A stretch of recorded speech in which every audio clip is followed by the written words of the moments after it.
लेकिन वो अपने को बीए कहेगा कि नहीं कि हम बीए में पढ़ रहे हैं? क्यों भाई?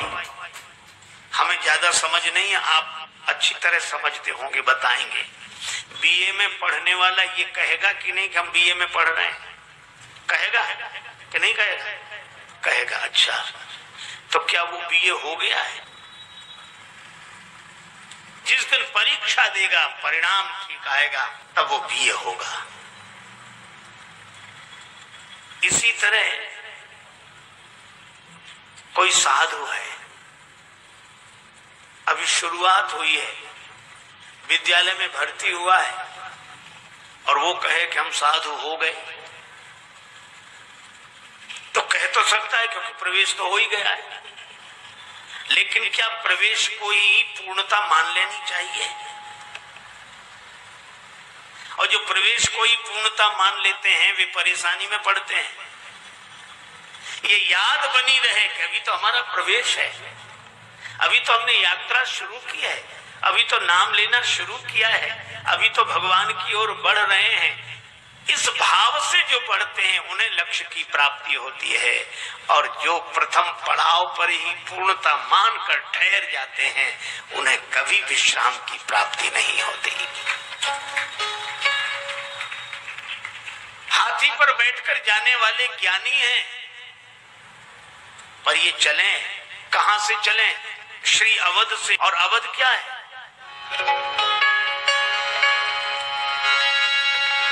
श्रोता त्रिविध समाजपुर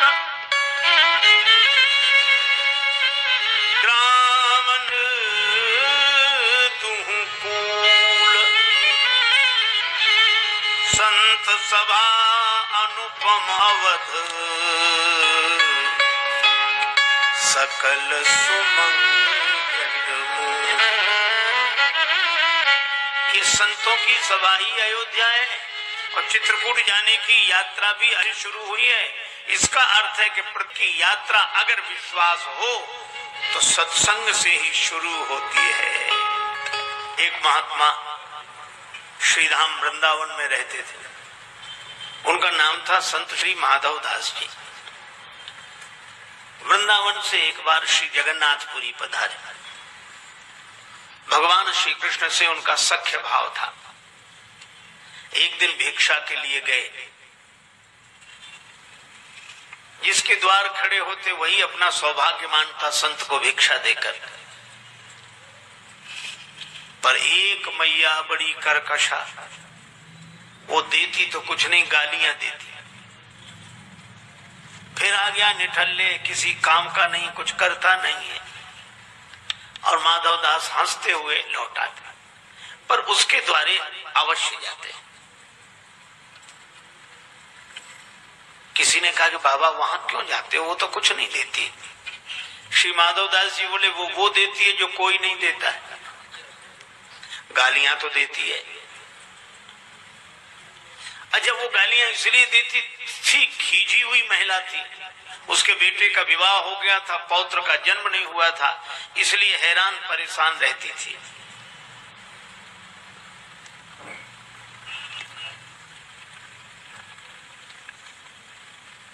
और उसको मिल गए माधवदास जी, तो गालियां दे। एक दिन माधवदास जी हमेशा की तरह लेने उसके द्वार पर खड़े हुए, वो कपड़े के पोते से पुताई का काम कर रही थी। माधवदास जी को भिक्षा मांगते देखा, उसे आया गुस्सा, सो पोता उठा के फेंक के मारा, साधुती में लगा। अब पोता फेंक के तो मार दिया, उसे लगा डर तो महात्मा कहीं श्राप न दे। पर माधवदास जी और जोर से हंसने लगे कि चल मैया, तूने नियम तो तोड़ा, कुछ ना कुछ तो दिया, लेकिन अब हम भी बिना दिए नहीं जाएंगे। संत माधवदास भी उत्तर इसी का देगा, पोता अगर दिया है तो जा, पोता तुझे मिलेगा। संत की वाणी अमोघ, उसके घर पौत्र का जन्म हुआ। वो कहती थी, पोता दियो न प्रेम सो रिसबस दीन हो मार, ऐसे पुण्यन सो सखी मेरे पोता खेलत द्वार। और जो मैं ऐसे संत को देती प्रेम प्रसाद, तो घर में सुत उपजते ध्रुव प्रहलाद। और महात्मा ले गए उस कपड़े, कीचड़ से सने हुए कपड़े को जल से धोया, साफ किया। जब बिल्कुल स्वच्छ हो गया वस्त्र, तो उसे घी में डाल दिया। घी में पड़ा रहा रात्रि भर। सवेरे निकाला, छोटे छोटे टुकड़े बनाए, बत्ती बनाई, दिया जलाया। भगवान के बारे में दो बातें। पहली बात, भगवान पर विश्वास। दूसरी बात, जो भगवान की ओर चलने वाले हैं या जिन्होंने भगवान को पाया है, भगवान पर विश्वास किया है, उनसे जुड़ने का प्रयास। पहले भगवान पर विश्वास, फिर भगवत प्राप्त महात्माओं से जुड़ने का प्रयास, फिर भगवान मिल ही जाते हैं अनायास। आप चलें, संबंध पक्का होगा तो भगवान मिलेंगे, अवश्य मिलेंगे। पर लोग थोड़े अद्भुत हैं। एक सज्जन हमसे कह रहे थे कि हम ऐसे नहीं मानते, आपकी बात कितनी भी प्रभावशाली हो, आपके कहने से कैसे मानने के हैं। आपको मिले भगवान, आपको कोई अनुभव हुआ?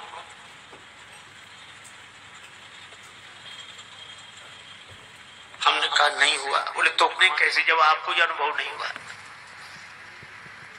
तो हमने कहा आप बिना अनुभव के भी नहीं मानते ना, अनुभव की बात मानते, वैसे नहीं मानते। हमने कहा सोच लीजिए। बोले बिल्कुल सोच लिया, अनुभव से। तो हमने उनसे बात करते करते करते कहा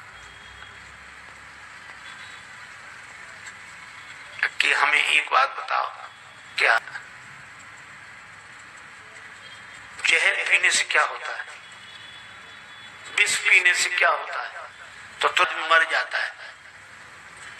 तो हमने कहा आपने कितनी बार पिया, अनुभव है? विष पीने का अनुभव है?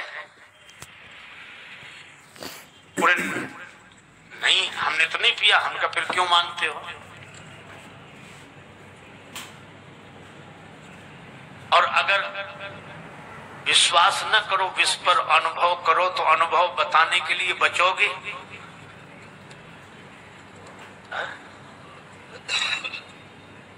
बोले लोगों को मरते देखते हैं, डॉक्टर कहते हैं, वैद्य कहते हैं, हकीम कहते हैं, अनेक लोग जहर पी के मर गए, इसलिए हम कहते हैं कि जहर पीने से आदमी मर जाता है। हमने कहा हद हो गई। डॉक्टर हकीम वैद्यों के कहने से तुम्हें विष पर विश्वास है, लोगों को मरते हुए देखकर तुम्हें विष पर विश्वास है। और जिस विश्वपति परमात्मा के लिए वेद कहते हैं, पुराण कहते हैं, शास्त्र कहते हैं, अनेक संत भगवान का भजन करके आनंद को उपलब्ध हो गए, अनेक भक्तों को भगवान का दर्शन हो गया, इतने प्रमाणों के बाद तुम्हें भगवान पर विश्वास नहीं है और विष पर विश्वास है, और अपने को कहते हो हम अनुभव से मानते हर चीज। सोचो तो जरा क्या हालत है।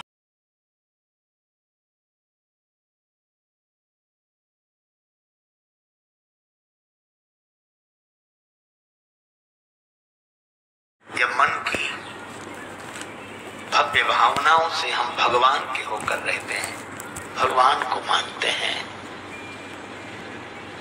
श्री भरत जी पूरे कर जा रहे हैं, पर कहां जा रहे हैं? कोई तो है।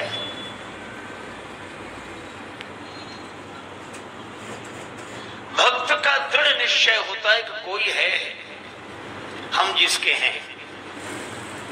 खुली छतों के चिराग कब के बुझ गए होते, खुली छतों के चिराग कब के बुझ गए होते। कोई तो है जो हवाओं के हाथ थामे है। उस अस्तित्व को हम कैसे नकारेंगे जिसने हमें जीवन दिया,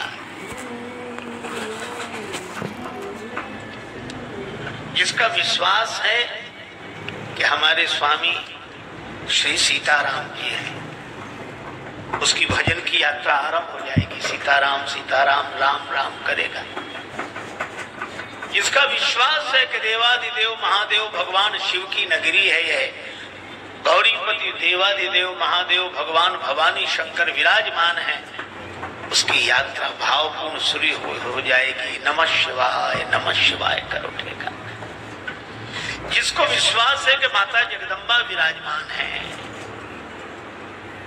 वही भाव से कहेगा शरण्ये त्र्यंबके गौरी नारायणी नमोस्तुते। जिसको विश्वास है कि वृंदावन बिहारी श्री राधा कृष्ण ब्रज में है, वही कहेगा जो को वृंदावन रस चाखे, फीकी लगे खाण और खटरस आन देश की दाग। पर है कुंजन के कोने श्याम राधिका भाखे, भूख लगे तब हवे भाजी निरखी रहे तरु साखे। व्यास वास ब्रज को सो पावे जो ब्रज स्वामी है। जिनकी ये भावना है कि भगवान श्री राधा कृष्ण हैं, हम उनकी शरण में हैं। जिनकी यह दृढ़ भावना है कि भगवान श्री सीताराम जी, हम उनकी शरण में हैं। इधर देखो उधर नहीं, बातचीत। और जिनकी यह दृढ़ भावना है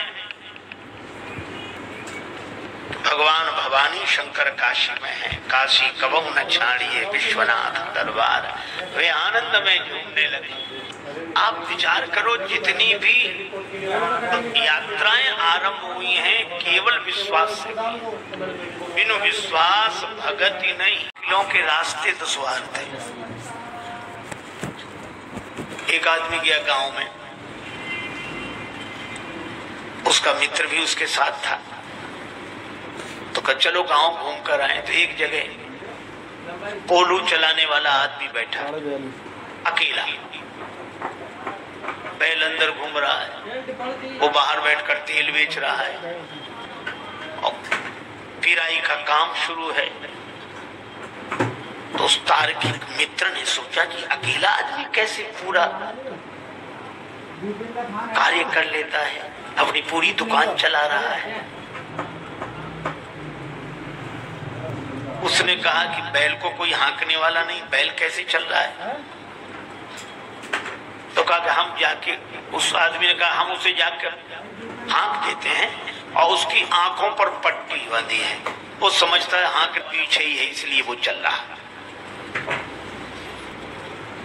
वो तार्किक बोला ये तो कोई बात नहीं हुई, यह भी तो हो सकता है कि बैल चलते चलते रुक जाए, तो तुम्हें कैसे पता लगेगा, तुम तो बाहर बैठे हो।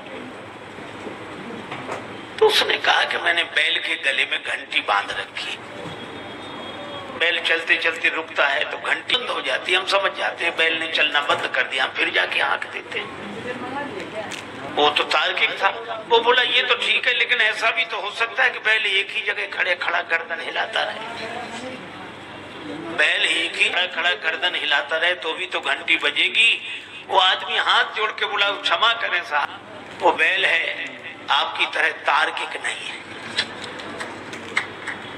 तार्किक की सबसे बड़ी विडंबना यही है कि वो एक ही जगह खड़ा गर्दन हिलाता है, ये नहीं, ये नहीं, ये नहीं। और मुझे लगता है कि नेति नेति कहने वाले विचारक को अगर सदगुरु मिल जाए तो सदगुरु के वचन पर वह जब विश्वास करता है तब ब्रह्मानुभूति होती है।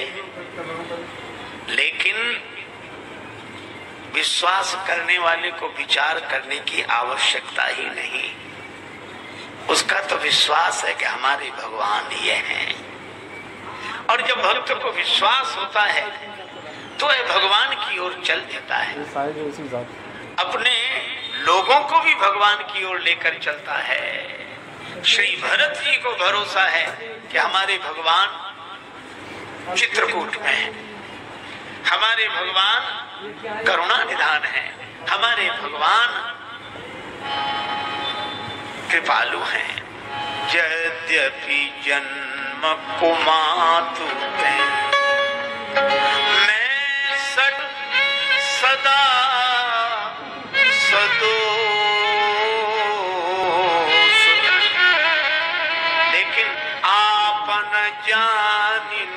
लागी हैं मोहे रघुवीर भरोसा।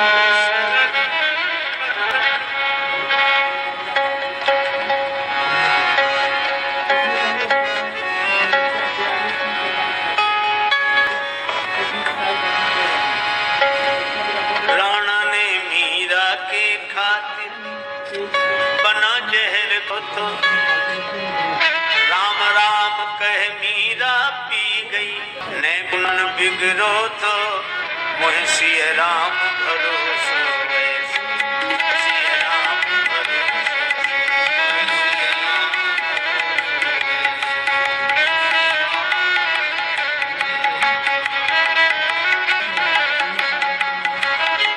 राम राम कह मीरा पी गई। राम राम ने गुण मन बिगड़ो तो मोहे सिया राम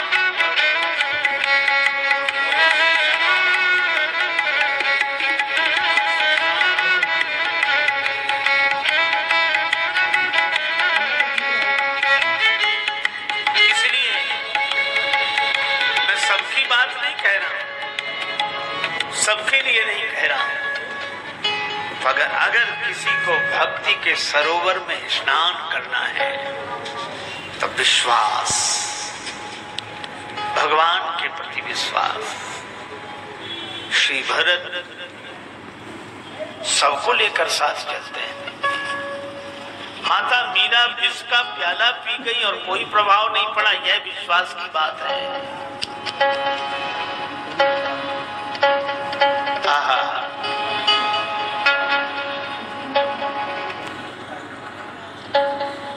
सबको लेकर श्री भरत चल रहे हैं। साधना भले ही अलग अलग हो, कोई ज्ञान निष्ठा से भी यात्रा करे,